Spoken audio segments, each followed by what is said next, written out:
শ্রাবণ মাসের প্রথম শনিবার আমরা 3 বন্ধু বেরিয়ে পড়লাম তারাপীঠের উদ্দেশ্যে।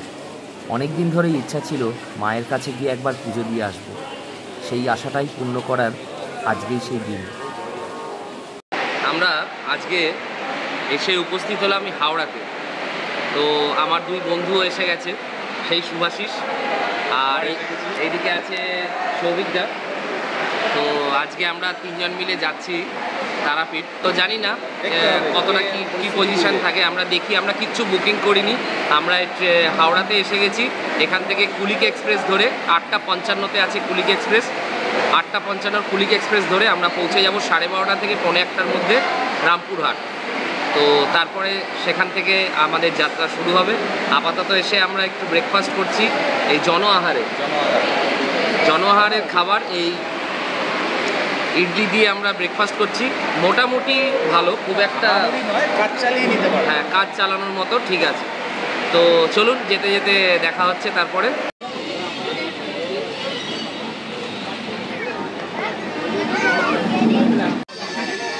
আমরা রওনা দিয়ে দিলাম। তাহলে জয়তারা নাম নিয়ে আমরা বেরিয়ে পড়লাম। তো আমাদের কি মহিমা, এতদিন ধরে কলকাতায় নিম্নচাপ ছিল, আজকে আমরা যাচ্ছি। আজ সকাল থেকেই একদম টকটকে রোদ, চারিদিকে ঝকঝকে ওয়েদার, দুর্দান্ত। ঠিক আছে, একটু গরম আছে বা, কিন্তু ম্যানেজেবল। হ্যাঁ, তুমি আবার সৌভিকদা আমার বানান ধরে, ঠিক আছে, মাস্টারমশাই এসছে। গার্জেন যায় না, আমরা কোথাও গেলে, বাচ্চারা গেলে গার্জেন যায়, ও হচ্ছে আমাদের গার্জেন।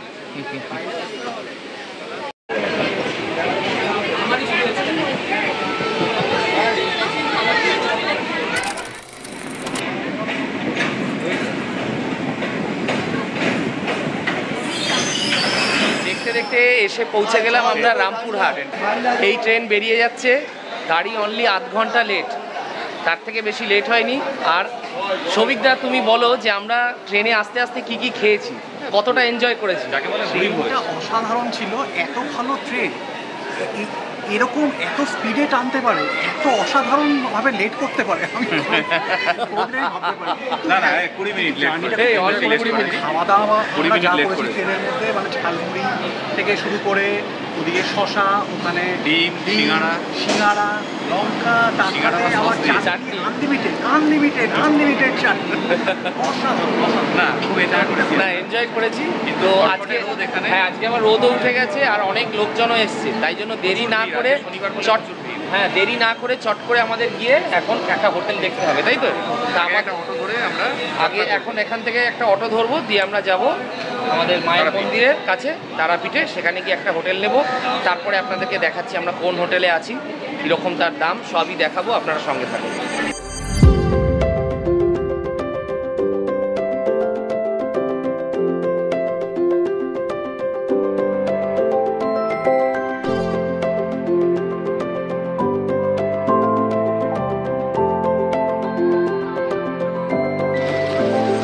এই যে অটোগুলো দাঁড়িয়ে আছে, এখান থেকে অটো ধরে ডাইরেক্ট আমরা তারাপীঠ পৌঁছে যেতে পারি। এখানে শেয়ার অটো আছে, গাড়িও আছে, যার যেরকম সামর্থ্য অনুযায়ী আপনারা বুক করতে পারেন। এখান থেকে অটো কত টাকা নেয় সেটা অবশ্যই আমি জানিয়ে দেবো। আগে জেনে নিই, অনেক দিন আগে এসেছিলাম তখন একরকম রেট ছিল, এখন আপাতত আরেক রকম রেট। তো দেখি কত কি টাকা নেয় সেটা জানাবো আপনাদের। একটা টোটোতে উঠে আমরা বসলাম, ভাড়া নিচ্ছে 40 টাকা করে পার হেড। তাহলে 40 টাকা করে মোট কথা ভাড়া। এই আমরা একটা টোটোতে উঠে বসেছি 3 জন। আপনারা চাইলে পার্সোনালি গোটা মানে অটো বুক করেও যেতে পারেন, তাতে খরচাটা একটু বেশি পড়বে, শেয়ারে গেলে খরচাটা কম। হ্যাঁ, এই সেই দ্বারকেশ্বর নদী তারাপীঠের শ্মশানের পাশ দিয়ে এই নদীটা বয়ে চলেছে। এই সেই বিখ্যাত নদী, যেই নদীতে বামদেব তার গর্ভধারিণী মায়ের কাছ থেকে অনুমতি নিয়ে সেই রাত্রিরে, নিশুতি রাত্রিরে এই নদী সাঁতরে পার করে শ্মশানে এসে উঠেছিলেন এবং তারা মায়ের চরণে আশ্রয় নিয়েছিলেন। এই সেই দ্বারকেশ্বর নদীর বর্ষাকালে সাংঘাতিক চেহারা হয়, এমনিতে খরস্রোতা হয়ে থাকে, কিন্তু বর্ষাকালে সাংঘাতিক চেহারা হয়। মন্দিরে যাওয়ার বিপরীত রাস্তায় যে গলিটা গেছে সেখানে অনেক সস্তার হোটেলও আপনারা পেয়ে যাবেন। সেখানেই আমরা একটা একটু স্ট্যান্ডার্ড হোটেলে ছিলাম, নাম বলাকা লজ। রুম ট্যারিফ ছিল 1800 টাকা। আরও অনেক 700, 800, 500 এর মধ্যেও অনেক হোটেল অ্যাভেলেবেল আছে। আমরা এখন এগিয়ে যাচ্ছি আস্তে আস্তে মন্দিরের দিকে। আমরা আজকে একটু বিকেলের দিকে পুজো দিতে এসেছি, কারণ সকালবেলা খুবই রোদ্দুর ছিল। হ্যাঁ, তো এখন বাজে কটা বাজে? এখন 5টার সময় আমরা এসেছি পুজো দিতে। তো এখনও লোক ভালোই আছে, কিন্তু ওয়েদারটা অনেকটাই কুল হয়ে গেছে। সোজা রাস্তা, এই রাস্তা দিয়ে কিছু দূর গেলেই বাঁ হাতে মন্দিরের সিঁড়ি পড়ে, মূল ফটকের যে সিঁড়ি, ঠিক আছে? এবং ডান দিকে পড়বে আপনার তারাপীঠ মহাশ্মশান, ঠিক আছে? এই মহাশ্মশানেই রয়েছে বামদেবের পঞ্চমন্দির আসন। এখানে বশিষ্ঠ মুনি সিদ্ধি লাভ করেছিলেন এবং পরবর্তীকালে সেই আসনে বসে বামাখ্যাপা তিনিও সিদ্ধি লাভ করেন, বামদেব। সেই বামদেবেরও মন্দির রয়েছে এবং সেই সমাধিস্থল রয়েছে এখানে শ্মশানের মধ্যে। সবই ধীরে ধীরে আপনাদের আমরা দেখাবো।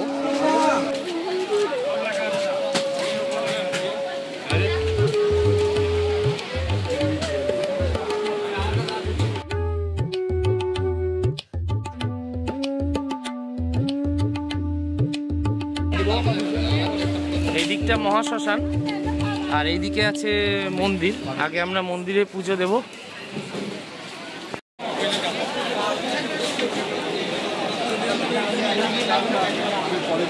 জয় মা তারা। আমরা এই এসে পৌঁছলাম, এই হচ্ছে মন্দিরের গেট।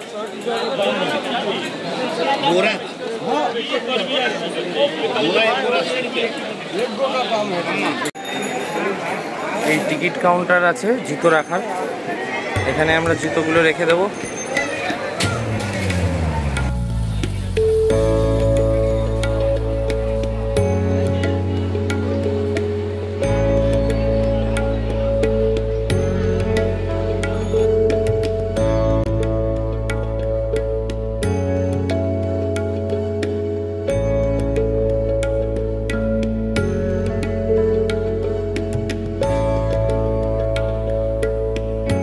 থেকে ঢুকেই বাঁ দিকে এলে এখানে ডালা আর্কেড আছে, আমরা ডালা নেব। আমরা এখন দ্রুত গতিতে ছুটে চলেছি লাইনের দিকে, কারণ 6টার সময় মন্দির বন্ধ হয়ে যাওয়ার কথা বলছেন এনারা। তো আমরা স্পেশাল এন্ট্রি দর্শনটাই নিলাম। স্পেশাল এন্ট্রি দর্শনটা হচ্ছে 500 টাকা করে পার হেড। তো আজকে যেহেতু অত্যধিক ভিড় আছে, এটা ছাড়া কোনো অপশান নেই এখন।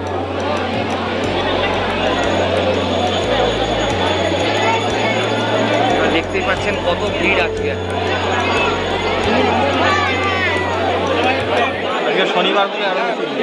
শনিবার বলেই এতটা ভিড় হয়েছে। যদি একটু কষ্ট করে উইকডেজে আসতে পারেন, একদম ফাঁকা, মানে অনেকটাই ফাঁকা। একদম ফাঁকা কোনোদিনই হয় না। হ্যাঁ, চলো।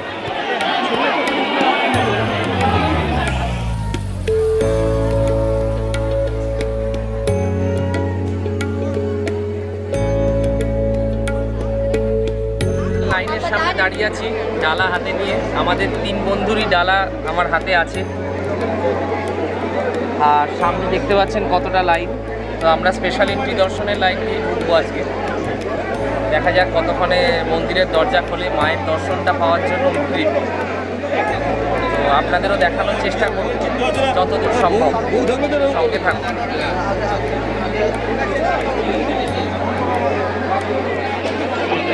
লাইনে দাঁড়িয়ে আছি, প্রচণ্ড ভিড় আছে। 500 টাকার লাইনেও এত ভিড়। এই আমাদের পিছনে মায়ের মন্দির।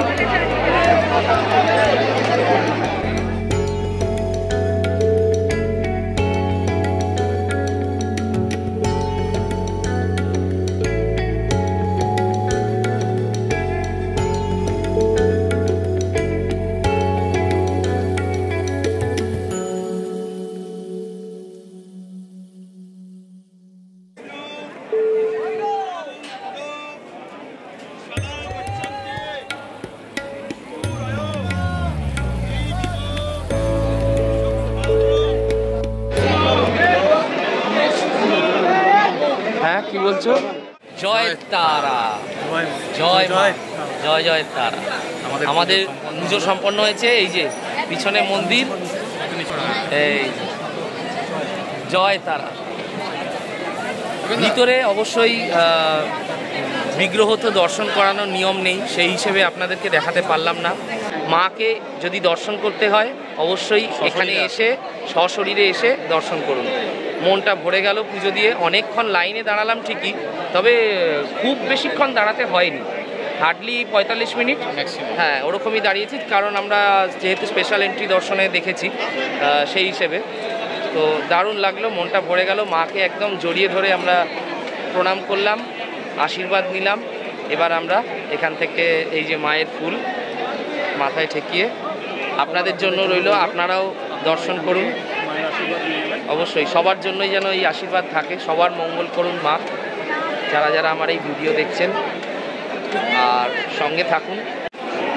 আমাদের আজকে ভাগ্য খুবই ভালো যে মায়ের মন্দিরে দর্শনের সাথে সাথে আমাদের সামান্য মহাপ্রসাদ, মানে মহাপ্রসাদ ভোগ যেটা বলে মায়ের ভোগ, সেই ভোগও আমাদের কপালে জুটেছে। আমাদের যিনি পান্ডা ছিলেন সুখেন্দা, সেই সুখেন্দা আমাদের সেই বন্দোবস্ত করে দিলেন। আমরা এই ভোগ প্রসাদ খাচ্ছি। বলে মায়ের ভোগ দর্শনে দর্শন মাত্র পুণ্য লাভ হয়, মায়ের কৃপা এতটাই। আপনাদের সবার কাছে আমার অনুরোধ থাকবে, যখন মায়ের পুজো দিতে আসবেন চেষ্টা করবেন মায়ের অন্নভোগ একটু গ্রহণ করার।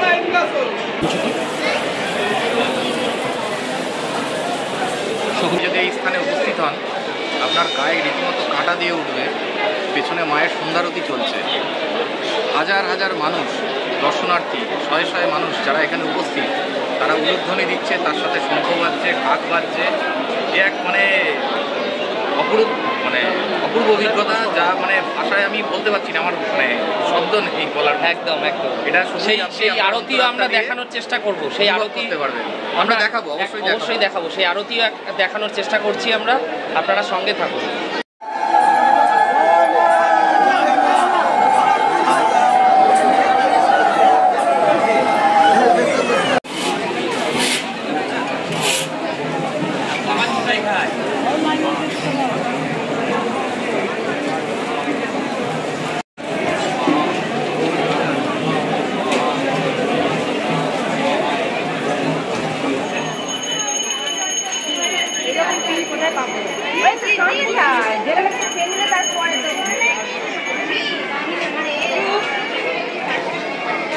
পুজো দিয়ে বেরিয়ে আমরা মার্কেটের মধ্যে দিয়ে হাঁটছি এখন।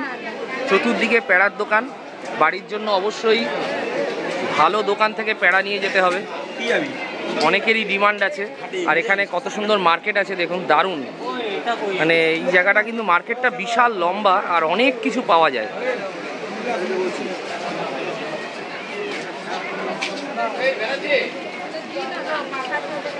ওই যে এবার দাস কিছু একটা কিনবে, কিছু একটা না কিনলে ওর এটা সহ্য হয় না, একটা না একটা কিছু কিনবেই, ঠিক আছে। এটা আমার চিরাচরিত স্বভাব। দেখ তো ম্যাগনেট ফ্যাগনেট পাওয়া যায় কিনা, দেখ তো। মাঝে মাঝে বুড়ো বয়সে শিশুদের মতো খেলনার শখ চাপে। সৌভিকদাকে সেই ভূতে পেয়েছে, বলছে মেয়ের জন্য নিয়ে যাবে, কিন্তু আমার আসলে করে নিজের জন্যই নিয়ে যাচ্ছে। মেয়ের নাম করে নিজেই খেলবে আসলে। না, ওটা ভালো জিনিস। নিয়ে নাও। কত করে বলছে? 50 টাকা। রাত্রিবেলা আমরা আবার বেরিয়ে পড়লাম। এখন বাজে ঘড়িতে 10টা 15। তো হঠাৎ করে ইচ্ছা হলো যে একটু ল্যাংচা খাওয়া যাক, আর এখানকার ফেমাস রসগোল্লা খাওয়া যাক। তো ল্যাংচাটা খাচ্ছি না, ল্যাংচাটা আমার বন্ধু খাচ্ছে। ল্যাংচাটা খাচ্ছে আমার বন্ধু, দুর্দান্ত টেস্ট। ল্যাংচাটা একটাও খেয়েছি, আরেকটা খাচ্ছি, আমি একটাই রসগোল্লা খাচ্ছি। দেখি কীরকম টেস্ট। রাত্রিবেলা এখন বেরিয়েছি একটু আপনাদেরকে এইখানে মহাশ্মশানটা ঘুরিয়ে দেখাবো। এখনও জনগণ ভর্তি একদম, ঠিক আছে। আর রসগোল্লাটা আমি খাই। দর্শক বন্ধুরা, আমাদের মুখ হয়তো একটু অন্ধকার দেখাচ্ছে এই মুহূর্তে, কিন্তু আমরা এই মুহূর্তে এই রাত্রে এখন প্রায় 11টা বাজতে চলবে, আমরা রয়েছি তারাপীঠ মহাশ্মশানে, ঠিক আছে। চারিদিকে অন্ধকার, আলো খুব কম। যে রাত্রিবেলা আমরা বহুবার শুনেছি, বহু মানুষের কাছে শুনেছি এখানে বিভিন্ন রকম কাজকর্ম হয়, যেগুলো তন্ত্রের ক্রিয়ায় বলে মানে অনেক সময় নিষিদ্ধ বা খুব সাংঘাতিক কাজকর্ম হয়। তো আমরা আজকে স্বচক্ষে সেটা চাক্ষুষ করার জন্য এসেছি যে সত্যি এখানে কি কি হয় বা আশেপাশের পরিবেশটা কেমন এই শ্মশানের, সেইটা আজকে শুধু আমরা দেখব না, এটা আপনাদের সাথেও আমরা ভাগ করে নেব। সেই জন্য আমাদের এই উদ্দেশ্যে আসা এখানে। তো আমরা দর্শক বন্ধুদের কাছে অনুরোধ করব যে আপনারা আমাদের সাথে থাকুন একদম এবং দেখতে থাকুন দেখতে যে থাকুন। কি হচ্ছে। এটা হচ্ছে আপনারা এখন যেটা দেখছেন এটা হচ্ছে বামদেবের পঞ্চমন্দির আসন, যেখানে বামদেব সাধনা করে সিদ্ধি লাভ করেছিলেন, এই সেই আসন। এখানে বহু মানুষ আসেন, শ্রদ্ধা জ্ঞাপন করেন এবং পুজো দেন। ঠিক আছে, বলা হয় এখানে এসে পুজো দিলে তারা বামদেবের কৃপা লাভ করেন। এটা আমরা কাল সকালেও দেখাবো, তবু আজকে রাত্রিরে আপনারা দেখুন। রাত্রিরে পরিবেশের ব্যাপারটা অন্যরকম লাগে।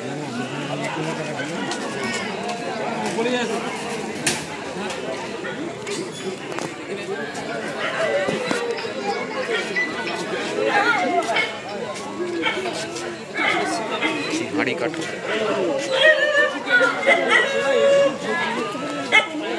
সেই আমরা তারানাথ তান্ত্রিকের কিছু গল্পে পড়েছি না, ধুনি জ্বালিয়ে কাপালিকরা বসে আছে, সেই রকম পরিবেশ। এইসব জায়গায় এখনো নিয়মিত বলি হয়। আমি বলবো সুভাষিসকে একটু হাঁড়ি কাঠটা দেখাতে। একদম এখানে দুটো হাঁড়ি কাঠ আছে, আপনারা দেখুন ভালো করে। এখানে এখনো পর্যন্ত নিয়মিত বলি হয়, পাঁঠা বলি হয়। ঠিক আছে, পশু বলির প্রথা চালু আছে। এখানে হোম হচ্ছে। আমি একটু বলবো সুভাষিসকে হোমের দিকটা দেখাতে। এই দেখুন, এখানে হোম হচ্ছে। দূর থেকেই দেখাতে বলবো, কাছাকাছি না যেতে বারণ করবো, কারণ বহু মানুষের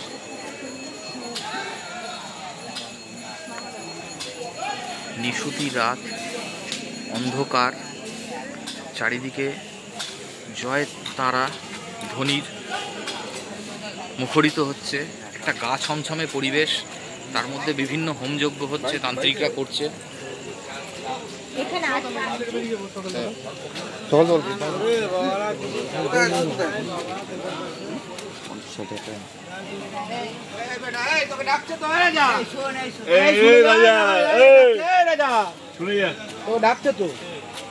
দেখুন অন্ধকারের মধ্যে কিরকম পেছনে ধুনি।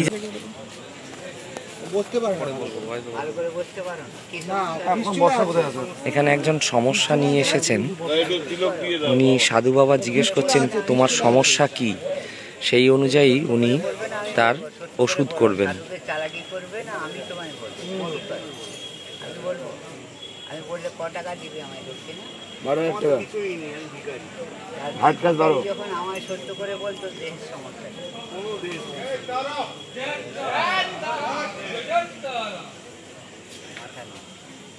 ওম সর্বমঙ্গল মঙ্গল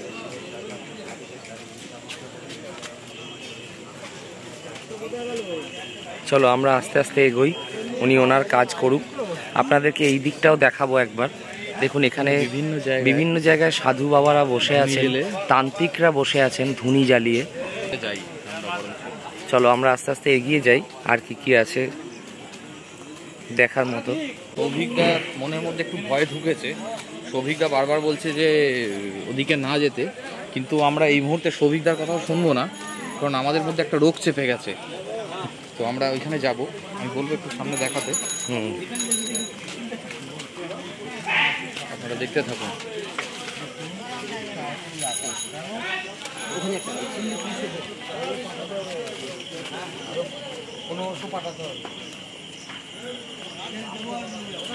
ঘুরিয়ে দেখাবে।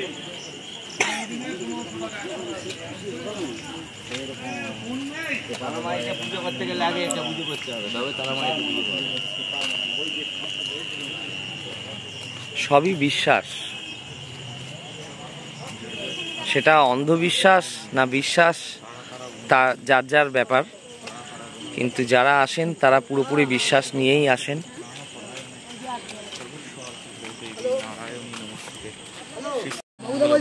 শিবে সর্বার্থ সাধিকে শরণ্যত্রম্বকে গৌরী নারায়ণী নমস্তুতে। আমরা এখন এগিয়ে চলেছি কালী ভদ্রকালী কপালিনী দুর্গা অন্ধকার রাস্তা দিয়ে। নারায়ণী নমস্তুতে। সম্পূর্ণ গা ছমছমে পরিবেশ, চারিদিকটা অন্ধকার। আমাদের সামনে কয়েকজন তান্ত্রিক মহাশয় যাচ্ছে।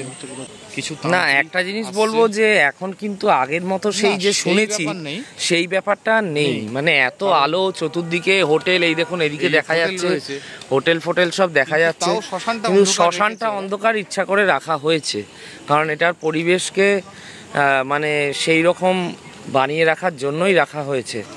ওইদিকে গেলে আবার মেন রোডে আমরা উঠে পড়ব। দেখছেন কত সুন্দর দ্বারকা নদী বয়ে যাচ্ছে। আমরা এখন একটা হোটেলে এসেছি খাবার খেতে, এখান থেকে খাবার খেয়ে আমরা বেরিয়ে যাব।